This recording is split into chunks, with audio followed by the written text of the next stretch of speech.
Hello world, my name is Tim Roswick and welcome back to another daily game dev video. Today we're going to be talking about why you should make people hate your game up front. And I know that sounds crazy, but it's really important because if you've been watching the channel, if you watch my daily videos, a couple days ago we posted a video on expectation design and I'm going to link that up there for you. But basically it's the idea that expectations and reality, when they don't match, it causes frustration. And I think I spent a long time being really afraid of rejection, like really afraid of like what people are going to say, and more specifically, like what happens if I market my game? What happens if I go to sell somebody my game and they don't like it and they don't want to buy it? What if like that happens while I'm there?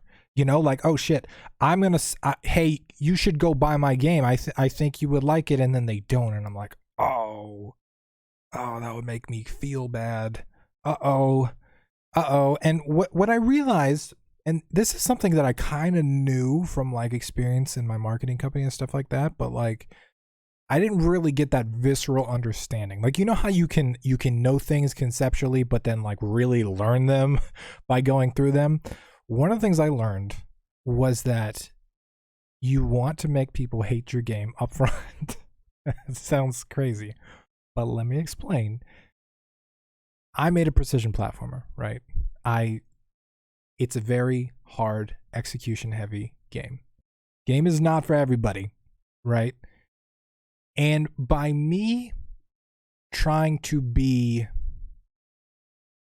I don't know if generic is the right word, but like trying to like not step on any toes, trying to avoid rejection, trying to like stop, you know, I don't want people to hate it, so I'm not gonna like push it in people's faces. By me sitting on the fence like that, what I was doing is I was not communicating properly what the game is, and as a result, people that hate the game come into it and then they realize that they hate the game, and then it's a bad experience for them. It's just like expectation design, what we were talking about. Their expectation was not the same as reality. And so one of the things I've realized is like, and this applies to like your game, your marketing, your email list or whatever. Like email list is a great one, because if you've grown an email list before, you know that every time you send out an email to a decent sized email list, every time you do that, people unsubscribe. Okay. And if you hate rejection like I do, that feels bad. You go to send an email to somebody, it almost makes you want to apologize for it. Like, oh, guys, hey, I'm really sorry for sending this email, but listen. And then you get the unsubscribes like, oh, 12 people hate me today. That's the message you take. But one of the things I realized is that the people that are going to unsubscribe when you email them are not the people you want on the email list anyway. They're not the people that are going to buy the game. They're not going to be people that are going to spread the game and support you and do all that stuff. And so if the purpose of the email list is to grow your business and sell your game, right, and promote your game, you need to, as quickly as possible, eliminate those people from the list. You need to accelerate the rate at which they unsubscribe. Same thing with the Steam page, right? I've been using this as an example a lot in videos. The Steam page, immediately when someone sees it, it needs to do two things. It needs to make people that like your genre like it more, like your game, right? Like, oh, I like to play these type of games. Boom. It's that connection. It's that instant,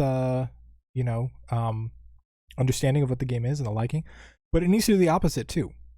It needs to bounce people away that would not like the game. And that's a scary thought, because if you actually think about it, what you're doing with a Steam page like this, which, you know, one of the goals is to reduce the amount of people that would not like the game from buying the game. You're actually trying to stop people from buying your game.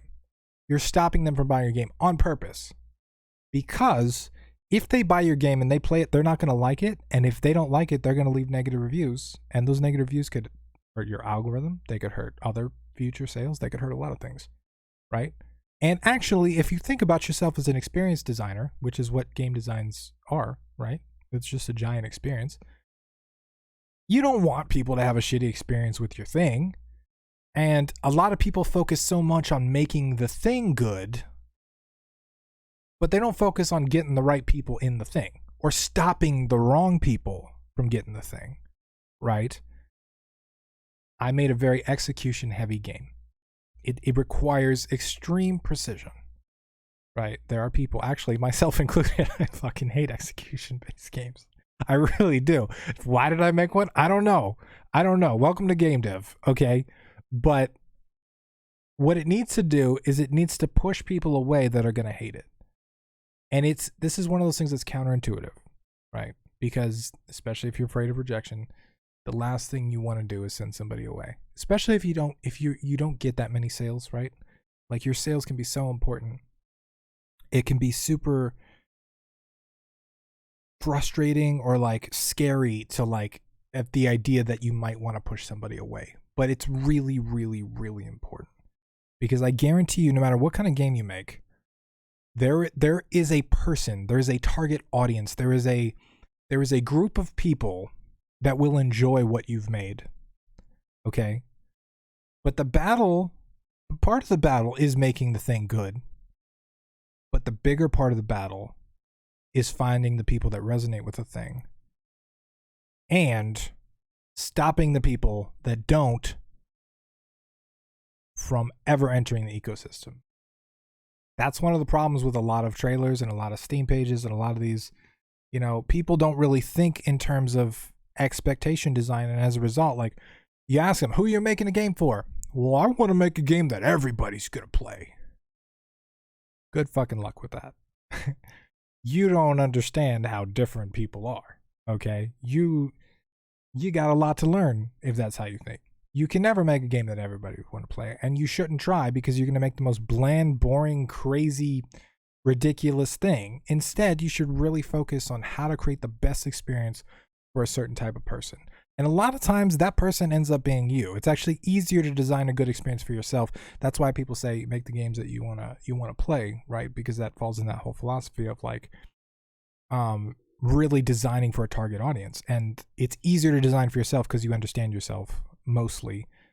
Maybe some people don't, I don't know. And so it's easier to design for yourself than it is for other people, but the opposite applies too. Sometimes making people hate your game is just as important as making people love it. And that's a good thing.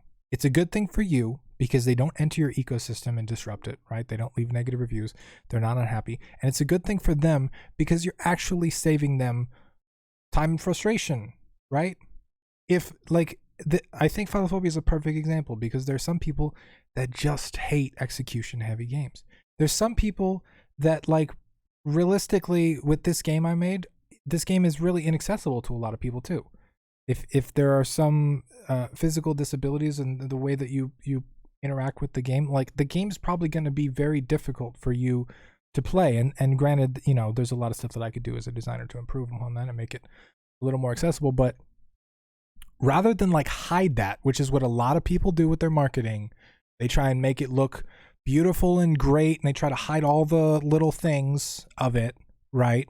You need to embrace it, and you need to say, hey, look, this game is not for you right? And you don't have to necessarily use those words, but your screenshots are a language. Your logo's a language. The words that you use are a language here.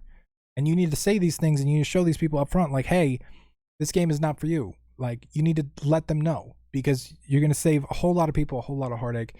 You're going to have a more clearer message, and you're going to build your fan base better, right? You want to accelerate your unsubscribes. You want to accelerate your haters. You want to bounce people off as fast as possible, right? There's a term called a bounce rate in marketing, which is basically the percentage of people that hit your page and immediately go somewhere else, bounce off, right? You want your bounce rate high, and that sounds counterintuitive, but what's going to happen is there's going to be a certain amount of people that are going to resonate, and they're going to spend time on your page, and they're going to look through the stuff. They're going to look through the screenshots, and they're going to end up buying. And then there's the people like, no, this isn't my kind of game. Bam. You want those people to leave as soon as possible, right? You just want them gone because they're for them and for you. So I said the same thing like 5 times in a row, but that's all I got for you. I want to say thank you to these lovely people right here. They help me keep doing what I'm doing. If you want your name on this list, or you want to head over to patreon.com/GameDevUnderground. There's a lot of cool stuff to help you build, finish, and launch better games. You can take a look at that. But my name is Tim Ruswick. I'll see you soon.